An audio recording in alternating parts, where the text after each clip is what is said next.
We are in Madrid for the final of our European playoffs.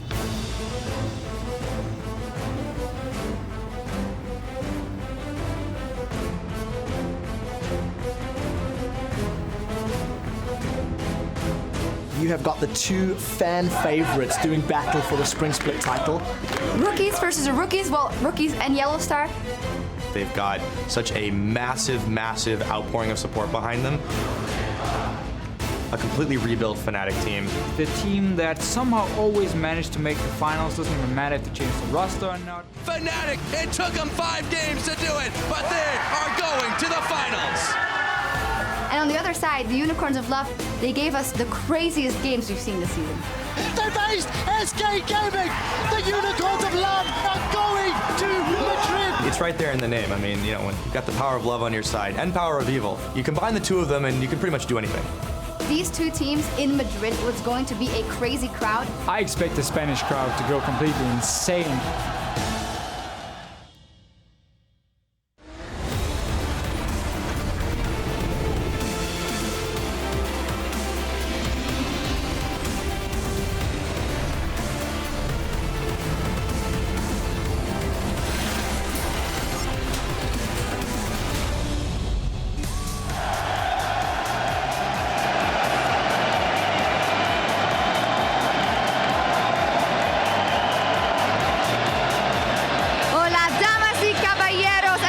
To the 2015 European LCS Spring Finals.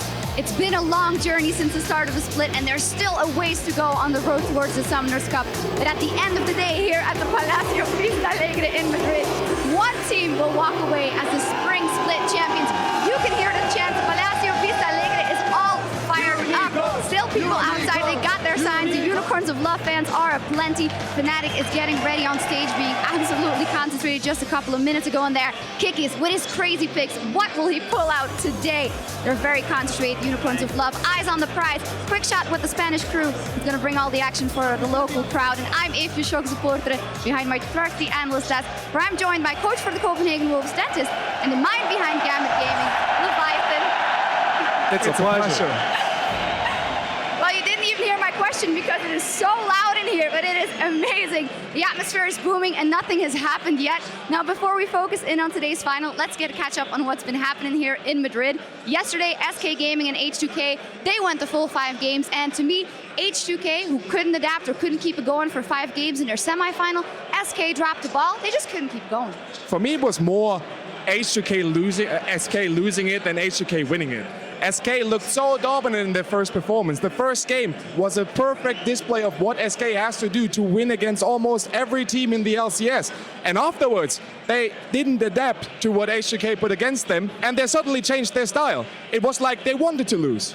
And yesterday we were talking about mental fortitude on the side of H2K after their semifinals performance. In this third place match, they really showed that being down 0-2, they were able to dig deep, come back, and get those 3 wins for the reverse sweep. Yeah, definitely. And for a team that's only their first LCS split, making third, no shame in that. But SK, it's actually been their worst result in 3 splits, so they're going to have to maybe reevaluate going into the next split. Now let's bring up the bracket and see where H2K win leaves us today. There's one best-of-5 match left to play to decide the Spring Split champion, and the winner will represent Europe in the mid-season invitational. This is, of course, Fnatic versus Unicorns of Love. Fnatic, who secured their spot by beating H2K in the semifinal, and the Unicorns of Love, who qualified by beating out the first seed, SK Gaming. And I think when we take a look at this bracket, not a lot of people had expected it to go this way, Dentist. Not at all. Like, I didn't expect it. Unicorns of Love is a team coming from Challenger Series. They're all rookies. I mean, they're super young, they're super inexperienced, and now they're standing on the grand stage. It's the title that is on the line. They're in the finals of this year's LCS Spring Split. But it's just amazing for those guys.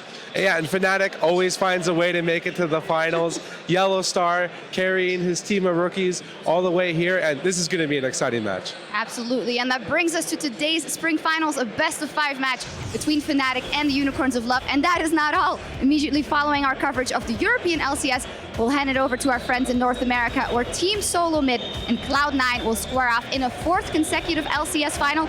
Everything the same, another great final there in North America, and here it's all dangled up. Fnatic versus the Unicorns of Love. And with a seat at the mid-season invitational on the line today, we want to know what you think. Which EU LCS team do you think would best represent the region on the world stage and why? Well, the thing is, if you listen to that crowd, it doesn't really matter who we send. Both are going to be cheered at like crazy. For me, it's hard to judge.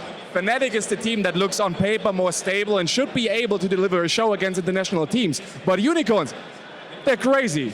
They have picks, they have cheese, they have Gouda, they have everything up for them, and they might be able to surprise some international high competition. You know a thing or two about that, Gouda. Oh yeah, I sure do. I have to give my vote to Unicorns. One, because I'm Gambit. We lost to Unicorns in the quarterfinals, so we lose to the eventual champions. We'd like to see what they can do at MSI. But also just their crazy picks, and they're so entertaining to watch. Who wouldn't want Unicorns at MSI? Yeah, and lucky us, we get to watch maybe 5 games of these teams versus each other, but be sure to tweet your answers, who you think would do good on the international stage at LOL Esports, and include the hashtag LCS, and we'll check out some of your responses later today.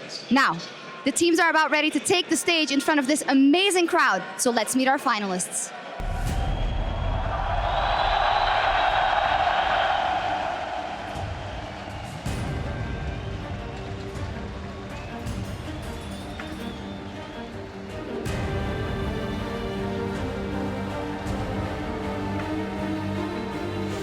Fnatic has been in every LCS finals. I hope that we are going to take our 4th title. I think ever since we started playing, we've always been kind of the underdog. Coming from being like a challenger team and now being in the LCS and going to the finals, it's incredible. Fnatic are taking down the Unicorns of Love. No! A few more hits. What? Unicorn of Love is the only team that we've lost 2 games during the regular split. I am expecting a close series against MS1 final. Steelback has just gotten massive. Yeah, you're pretty fat here. I think we have stronger individual players. I think we're a really unique team with like high champion pool. Whoa. Shaco is locked in.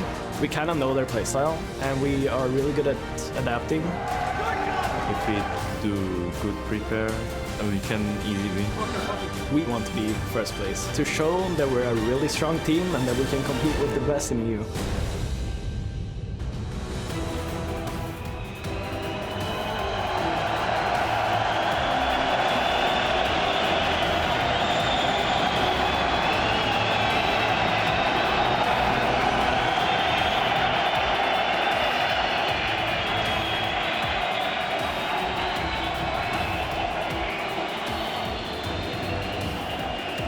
There they are, our 2 finalists, Fnatic and the Unicorns of Love. And no matter how much you strategize, practice, or prepare, the minute you take the stage and you hear this, something goes through your veins and you gotta be ready for it. Yeah, I can only imagine what's going through these kids' minds right now. Looking out at the thousands of people, all the people watching at home, getting ready before your most important match of most of these guys' careers.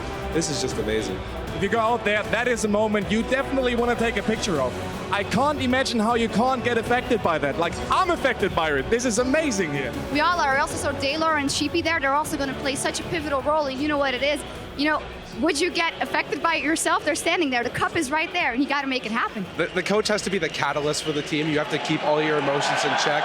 Regardless of how wrapped up in the emotions you want to get, you must remain on that solid level. You must be the balance for your team. Yeah, absolutely, and that's what it is. Fnatic versus the Unicorns of Love, 2 brand new rosters who have shown they're the best in the LCS, but now they have to prove if they're the very best, can they thrive under pressure? And we can't forget, 9 players out of 10 on that stage playing right now. It's their first LCS split. And that only gives more weight to Yellowstar in the lineup of Fnatic because he'll be able to bring so much to that team. Absolutely, Yellowstar is a veteran. He's on spot with everything he does. He's a brilliant mind, he's a brilliant player, and he's been there since season 1. So he's the player who that Fnatic team is built around, and it just worked out all the way to the finals. And he's like, I'm back, guys, another final for me. And now while the teams set up for game 1, let's take a closer look at the lineups for Fnatic, who will be starting on the blue side. We have Huni, Reignover, Febevin, Steelback, Yellowstar, as we said, and they are coached by Daylor.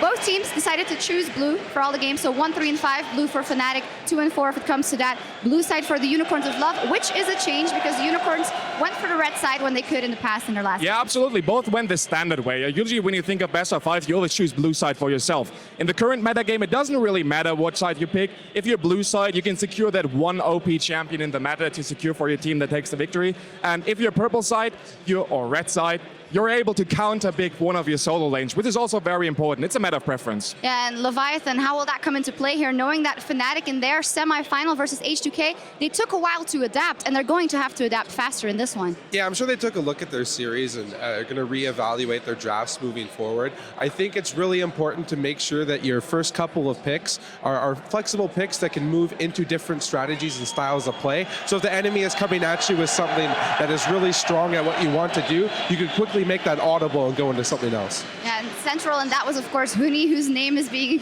shouted here a lot, who they didn't win because of Huni, but it was crucial for them to change and go up to that Vladimir pick, and you wonder, why would they stick with the Lee Sin pick for so long? Well, I said it last week. If you pick a Lee Sin in the top lane, smite doesn't really matter. You want to be aggressive. You want to have early game pressure. And Huni was just not able to deliver that amount of pressure for his team. He became a tank, and Lee Sin as a tank without any stats is not the greatest. So once they swept from the Lee Sin to the Vladimir, it worked out perfectly for them, and that's the way they have to go today.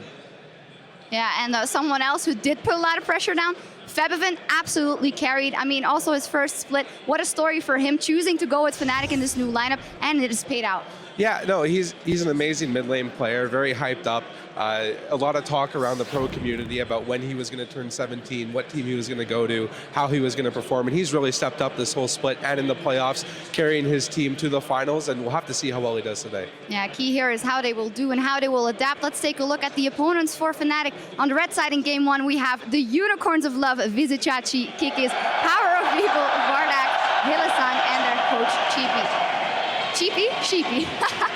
They adapted, we said it before, they adapted and picked some bans in their game versus you guys. And then they adapted in play style, which is maybe more impressive. They show that they are not one-dimensional and they can play someone else's game. Yeah, no, it's really amazing how the Unicorns of Love play. I was overhearing that, they don't really pinpoint their exact strategies going into the games. They kind of just go with the flow, see what they can see in the game, and, oh, we see an opportunity here to make a move, well, let's go. They all work together in the shot calling, and it's really awesome to see. I love watching the Unicorns of Love play. The most important and the most actually incredible thing about Unicorns, it's a bunch of friends. Those guys are 5 or 6 if you include the incredible coach Sheepy. They're 6 friends. They have no shot caller. Whoever feels comfortable makes the calls, and that is the reason for their crazy playstyle. They just, if they see an opportunity, they go for it. They will fight you wherever, whenever. Yeah, which could be their downfall in some occasions, so we'll see how those levels of aggression play out versus each other so crucial in this matchup. We touched on Febiven. We got to touch on his counterpart, Power of Evil for the Unicorns of Love. Also incredibly hyped, we got to be honest, coming into the season, but who's gone quite a different route, not going for those all-in assassins like the LeBlanc, like the Zed, but choosing those scaling champions and playing around those. Yeah, no, Power of Evil is the focal point of the team. When Power of Evil is ahead and when Power of Evil is performing well, they generally win their games. I saw this statistic where in wins, Power of Evil generally does 35% of the damage for the team, but in losses, he's under 20%, which is very high and very low, considering where the rest of the mid laners sit. So when Power of Evil is on, his team is on, and he's shown that he's able to both play the assassins and play those more supportive champions, late game scaling champions like Orianna. That's what surprised me the most. Power of Evil is a known assassin player, and if you put him on that assassin and he gets ahead, he's able to put all other 4 guys on his back and carry the game home. Lost in the semis, he didn't pick assassins, and when he did, he fell behind, and he was actually the reason, or one of the reasons, why they lost the Pacific game on LeBlanc. On Kog'Maw and Orianna, he had incredible performances, so I really don't know what to expect today. I think the center point is here. We don't know what to expect, but we're going to see a lot of kills, bloody games, exciting games, and hopefully 5 of them. The teams are armed and ready on stage, so let's send it over to the casters for game 1.